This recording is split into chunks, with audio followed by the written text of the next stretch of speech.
I have the privilege right now to speak about my best friend, John Vatterott. We go back over 40 years in our relationship, and through the partnership, he allowed many good enterprises to be begun. Boys Hope, Girls Hope. We also did Loyola Academy School. We helped in East St. Louis at another Catholic high school. John set up programs in the middle of Florida to educate migrant children, and he did it so well that those children are accepted in Ivy League colleges. Who is John? John is an incredible Catholic. He and his wife Joan, who's a dynamic woman, attend daily Mass. They meditate at home. They say prayers throughout the day. And they're so much fun to be with. They're relaxed, down to earth, and they're proponents in chasing the good, doing the good. He loves SLU and still loves SLU. And being the first recipient of the Sacred Heart um, Award, I think SLU is well fit to begin a legacy of non-alumni who have enriched the school in many ways. So thank you, John. Thank you for your friendship. Thank you for your incredible generosity to so many charities, and especially to our beloved St. Lucia High. Thank you. It is less about what we do and more about the depth of our openness to Christ's presence in our lives.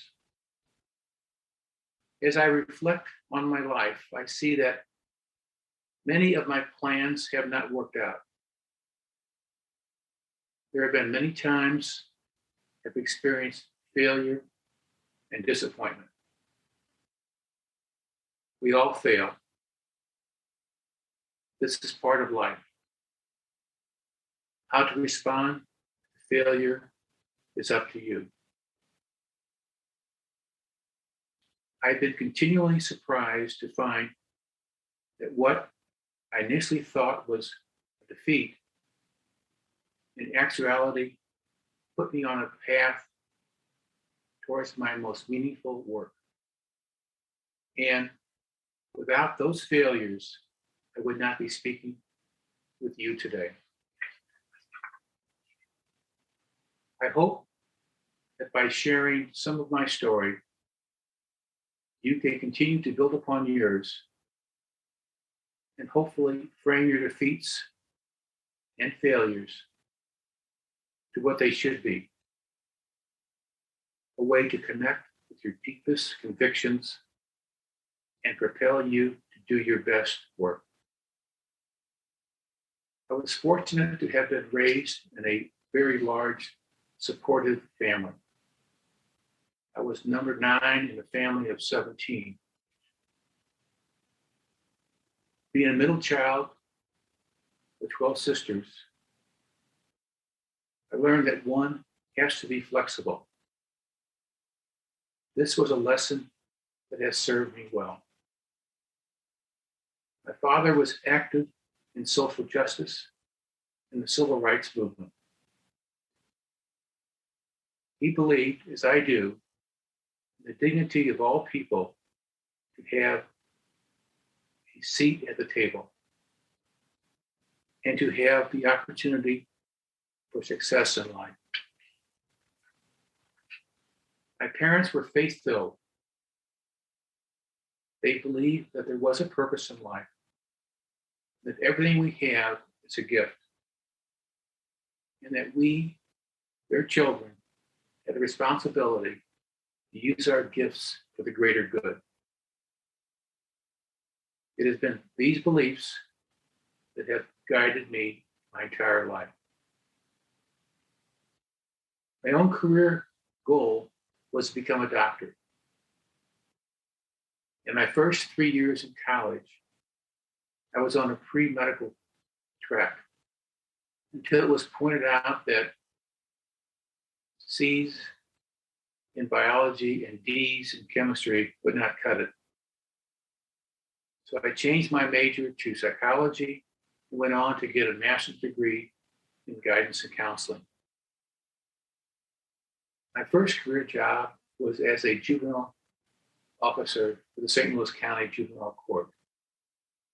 The second job I had was with the Missouri Department of Education, Division of Vocational Rehabilitation, where I saw the need for good training opportunities for my disabled clients. Social work seemed like the right fit for me. But things changed. When my boss came down from Jefferson City, the state capital, with the sole purpose of giving me penmanship lessons, he was unable to read my counseling notes. Not a good thing, especially for a counselor. Remember, there were no computers in those days. So instead of working on my penmanship, I decided to strike out on my own. And at age 25, armed with a master's degree, married with 3 children, and not much sense, I started a tech school that evolved into Vatterott College. Looking back, I can say that without those setbacks, not going to medical school, the bad handwriting, the 12 sisters, and all the twists and turns of life, I would never have started Vatterott College in the first place. And in fact, those experiences contributed to making the business successful. One of the fortunate patterns in my life for almost 50 years has been the decision to spend a long weekend each year at the White House Jesuit Retreat Center, reflecting on how am I doing in terms of my purpose in life? How am I using the gifts that I have been given? In what ways am I contributing to the common good? On one such retreat 25 years ago, I made the decision to sell my company. The message was that I could do so much more good with the money I received, the sale of the business, than if I would continue to operate my business. I made the decision, with the help of the Holy Spirit, to sell my business.